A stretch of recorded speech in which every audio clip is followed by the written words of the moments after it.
Dando continuidade à aula, a gente vai falar agora do capítulo 3 do Código de Ética Odontológica em relação aos deveres fundamentais. A fim de garantir a fiel aplicação desse código, o cirurgião dentista, os profissionais técnicos auxiliares e as pessoas jurídicas que exerçam atividade no âmbito da odontologia devem cumprir e fazer cumprir os preceitos éticos e legais da profissão. É dever dos profissionais inscritos cumprir todos os preceitos éticos, incentivar os colegas também a cumprirem tais preceitos e sempre relatar ao CRO o possível descumprimento dos preceitos éticos com discrição, resguardando o denunciado o direito de ampla defesa. Então é importante que a gente esteja agindo dentro do... É nosso dever, na verdade, né? Que a gente esteja agindo dentro do Código de Ética e também que a gente deve relatar ao CRO se a gente observar algum profissional que não esteja. Também constituem deveres fundamentais manter regularizadas nossas obrigações financeiras junto ao Conselho Regional, manter os dados de cadastrais atualizados e também zelar e trabalhar pelo perfeito desempenho ético da odontologia e pelo prestígio e bom conceito da profissão. Então, é dever do cirurgião dentista agir moralmente, no sentido de que a odontologia seja desempenhada eticamente, tanto no aspecto pessoal quanto no coletivo. Manter elevado o prestígio e o conceito da profissão. Ou seja, uma boa imagem, né? Ideia daquilo que se relaciona com a odontologia. Como a imagem da odontologia é exibida por aqueles que a praticam, essa pode ser influenciada tanto nos atos praticados no exercício da profissão, quanto fora do ambiente profissional. Então a gente espera uma conduta ética dos profissionais, mesmo quando eles estão na vida pessoal, né? Quando não estão efetivamente realizando a profissão. Também é dever dos cirurgiões dentistas assegurar as condições adequadas para o desempenho ético profissional da odontologia, quando investido em função da direção ou responsável técnico. Podem correr pressões para que o dirigente tome medidas que comprometam o desempenho ético dos profissionais. Mas os profissionais eles têm direito, né, de exercer a profissão com dignidade. Por exemplo, o que algumas dirigentes podem fazer pressão para o profissional? Redução de tempo de consulta, elevação do número de atendimento por profissionais em determinado período de tempo, produtivismo, restrição de materiais e restrição na utilização ou solicitação de exames complementares. Então a gente não deve se render, né, a essa pressão dos dirigentes. Então a gente deve exercer a profissão mantendo um comportamento digno e manter atualizados os conhecimentos técnicos científicos. Isso como? Lendo publicações técnicos científicas, lendo periódicos científicos, edições mais recentes de livro-texto, participação em congressos e cursos de atualização e pós-graduação, tanto especialização quanto mestrado e doutorado. A gente deve zelar pela saúde e pela dignidade do paciente, resguardar o sigilo profissional, tudo que é falado dentro do consultório profissional ou para os auxiliares deve ser mantido em sigilo, né? A gente deve também conscientizar as pessoas do círculo de convivência do profissional de saúde, inclusive no ambiente familiar, e discutir o caso do paciente com outros profissionais de saúde em âmbito apropriado, que resguarde o sigilo e a privacidade do paciente. A gente não deve falar de um paciente, por exemplo, num ambiente, numa festa que você esteja encontrando com um outro profissional. Esse assunto não deve ser abordado, porque outras pessoas podem tomar conhecimento e que não deve. Promover a saúde coletiva no desempenho de suas funções, cargos e cidadanias, independente de exercer a profissão no setor público ou privado. Tá? Promoção de saúde.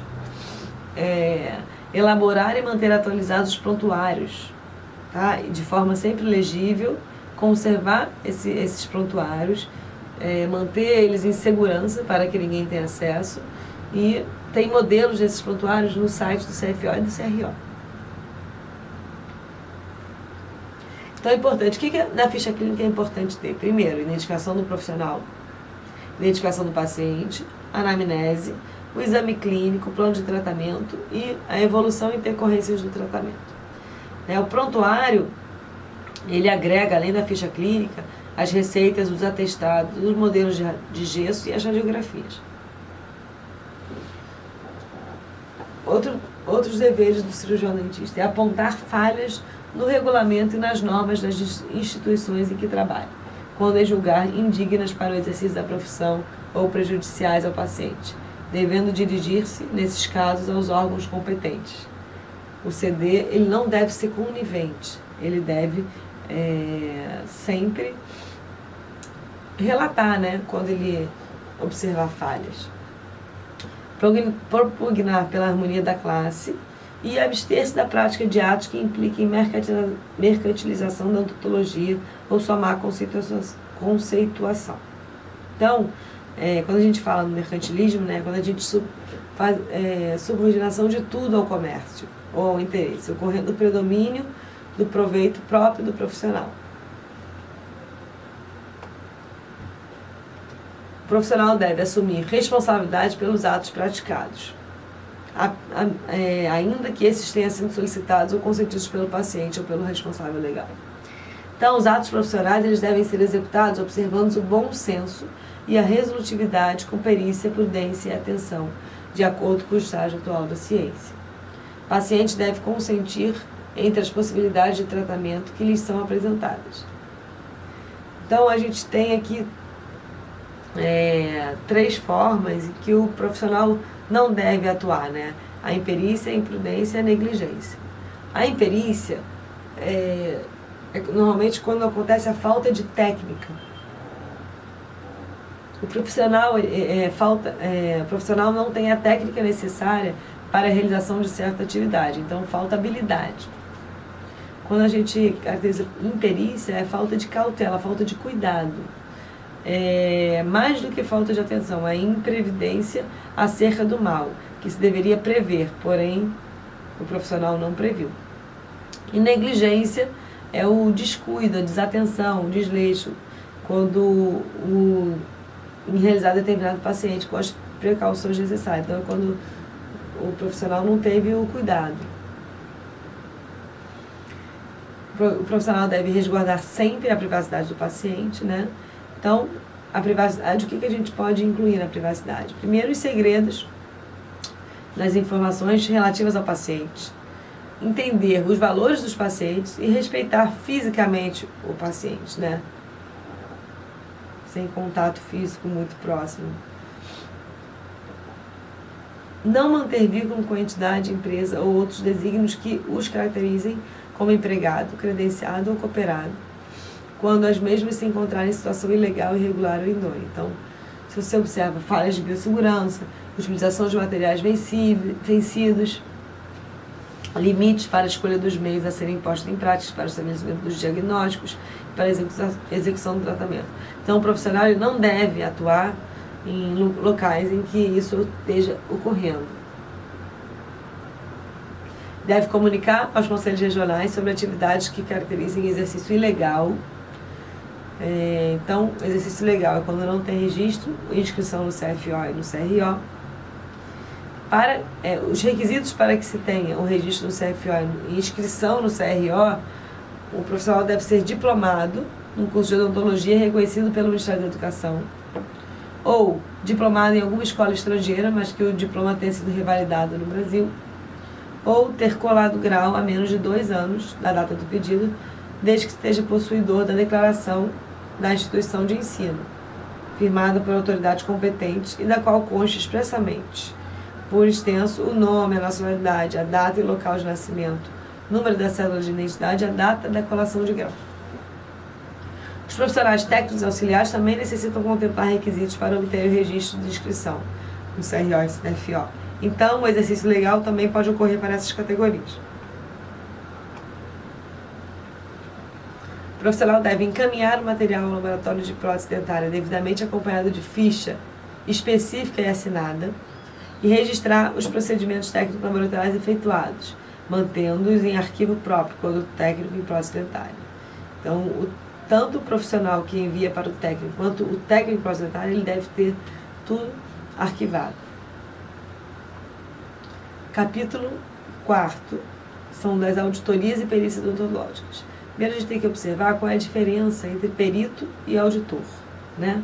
O perito é aquele que auxilia na decisão judicial, né, ou judicial administrativa. Ele é a solicitação da autoridade judiciária ou por designação do conselho. Ele vai realizar um laudo técnico detalhado com a verificação de exames clínicos, radiográficos, digitalizados, fotografias, modelos de arcos dentais e exames complementares. E ele tem que ser imparcial, tá? Tem que ser imparcial também a fonte de indicação desse perito. Por outro lado, o auditor é um profissional que ele é concursado ou contratado por empresa pública ou privada. E ele realiza a verificação da execução da qualidade técnico-científica dos trabalhos realizados por seus credenciados. Constitui infração ética deixar de atuar com absoluta isenção quando designado para servir como perito ou auditor, assim como ultrapassar os limites de suas atribuições e de sua competência. Quando a gente diz ultrapassar os limites é quando já intercorre num exercício ilegal da profissão. Além disso, intervir, quando na qualidade de perito ou auditor, nos atos de outros profissionais, ou fazer qualquer apreciação na presença do examinado, reservando suas observações, sempre fundamentadas para o relatório sigiloso e lacrado, que deve ser encaminhado a quem de direito. Então, sempre deve ser mantido o sigilo dessas apreciações. É infração também acumular as funções de perito e auditor e procedimentos terapêuticos odontológicos na mesma entidade prestadora de serviços odontológicos, prestar auditoria a pessoas físicas ou jurídicas que tenham obrigação de inscrição nos conselhos e que não estejam regularmente inscritas no conselho, negar na qualidade profissional assistente informações odontológicas consideradas necessárias ao pleito da concessão de benefícios previdenciários ou outras concessões facultadas da forma da lei sobre seu paciente, seja por meio de atestados, declarações, relatórios, exames, pareceres ou qualquer outros documentos probatórios, desde que autorizado pelo paciente ou responsável legal. Receber remuneração, gratificação ou qualquer outro benefício dos valores vinculados à glosa, ao sucesso ou ao sucesso da causa, quando na função de perito e auditor, ou seja, se empenhado na glosa ou no sucesso da causa apenas por motivos virtuosos ou verdadeiros. Também realizar ou exigir procedimentos prejudiciais ao paciente e ao profissional, contrários às normas de vigilância sanitária, tá? Se for isso por fim de auditoria ou perícia. Isso vai contra o artigo 2º do Código de Ética, que afirma que a odontologia deve ser executada em benefício da saúde do ser humano. 8º, exercer a função de perito. Não pode exercer a função de perito, né, quando ele for parte interessada, quando tenha tido participação como mandatário ou parte, ou tenha sido designado como assistente técnico de órgão público, tenha prestado depoimento como testemunha, for cônjuge ou parte, ou a parte for parente, consanguíneo ou afim, em linha reta ou colateral até o 2º grau, a parte for paciente, ex-paciente ou qualquer pessoa que tenha ou teve relações sociais, afetivas, comerciais ou administrativas capazes de comprometer o caráter da imparcialidade, do ato pericial ou da auditagem. Realizar perícia nos casos que caracterizam conflito de interesse que poderiam comprometer a imparcialidade do ato pericial ou da auditoria. Capítulo 5 é o capítulo do relacionamento. Tem a seção 1, que é em relação ao relacionamento com o paciente, e depois a seção 2, em relação a outros profissionais. Equipe de saúde. Artigo 11 constitui infração ética. Discriminar o ser humano de qualquer forma ou pretexto. Então, desde a Constituição de 88, no artigo 5º, né, todos são iguais perante a lei. A gente deve lembrar sempre disso quando a gente se relaciona com o paciente. Então, a gente não pode aproveitar de situações decorrentes da relação entre profissional e paciente. Então, a gente não deve se aproveitar da confiança que o paciente deposita no profissional da área de saúde, da vulnerabilidade do paciente em função da sua condição mórbida, da dependência que o paciente possui em relação ao profissional para sanar sua doença ou cessar sua dor, e do estereótipo positivo do profissional. Não podemos exagerar em diagnóstico, prognóstico ou terapêutica, nem deixar de esclarecer adequadamente os propósitos, os riscos e os custos e as alternativas de tratamento. Muito importante a questão da alternativa de tratamento. Você deve sempre mostrar ao paciente, por exemplo, quando vai ter que ser realizada uma restauração, pode ser feita uma restauração de resina fotopolimerizável, pode ser feita uma restauração de amálgama, pode ser feita uma restauração, um bloco de cerâmica, um bloco metálico. Então, o paciente tem que estar ciente da sua verdadeira condição. Deve estar ciente também dos riscos que está correndo, dos custos e das alternativas de tratamento. Porque o paciente ele pode julgar o que é mais adequado após ele receber todas as informações. Executar ou propor tratamento desnecessário ou para o qual não seja capacitado. Abandonar paciente, salvo por motivo justificável, circunstância em que serão conciliados os honorários e que deverá ser informado ao paciente ou ao seu responsável legal da necessidade da continuidade do tratamento. Abandonar o paciente por motivo injustificável, mesmo com o motivo justificado, sem conciliar honorários e sem referenciar o paciente a outro profissional. Então, sempre o profissional que vai deixar de atender o paciente, ele deve ter um motivo para isso, que seja justificado, e ele deve encaminhar para um outro profissional que possa dar continuidade.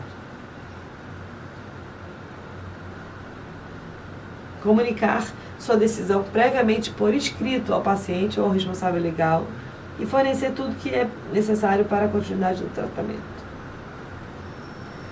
Então, deixar de atender um paciente que procure cuidados em caso de urgência, quando não tem outro dentista com condições de fazê-lo. Então, lembrando que casos de urgência são os casos que são imprevisíveis, são inesperados, são incapacitados para o cotidiano e tem uma sintomatologia desagradável, tá?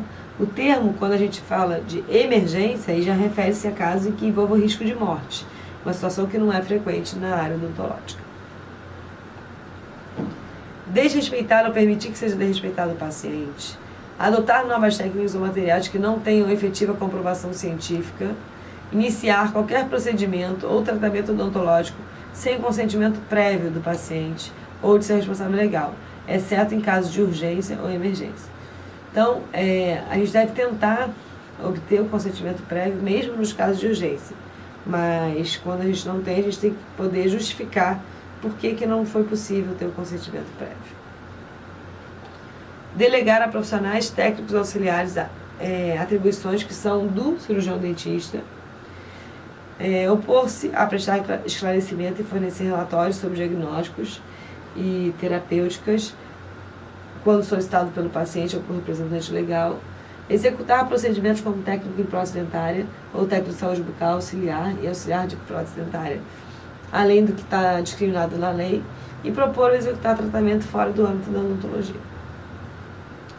E um exemplo desse fora do âmbito da odontologia foi quando os dentistas que fazem tratamento com Botox começaram a utilizar o Botox para fins estéticos. Então, o Conselho Federal de Odontologia vetou o uso de dentista, o uso por dentistas, né? Os dentistas estão proibidos de usar o Botox para aplicação contra rugas para fins estéticos. Ele pode usar o Botox na área da odontologia, mas não nessa área de estética que já não é mais a área da odontologia. E a seção 2, que é em relação ao relacionamento com a equipe de saúde, a gente vê que o relacionamento entre os inscritos, tanto pessoas físicas quanto jurídicas, deve ser mantido o respeito, a lealdade e a colaboração técnico-científica. Então é importante ter a questão científica, mas também ter a harmonia, o respeito entre os profissionais.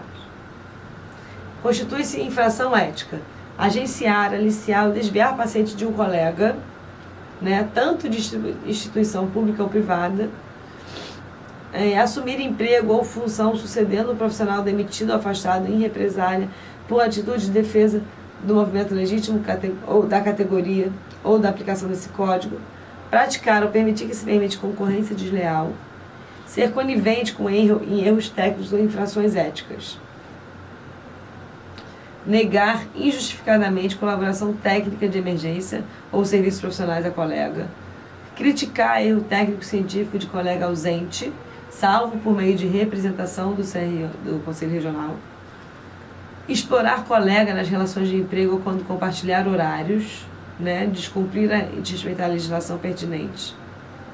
Ceder consultório ou laboratório sem observância de legislação pertinente. Delegar funções e competências a profissionais não habilitados ou utilizar-se de serviços prestados por profissionais e empresas não habilitadas legalmente ou não regularmente inscritos no Conselho Regional da sua jurisdição.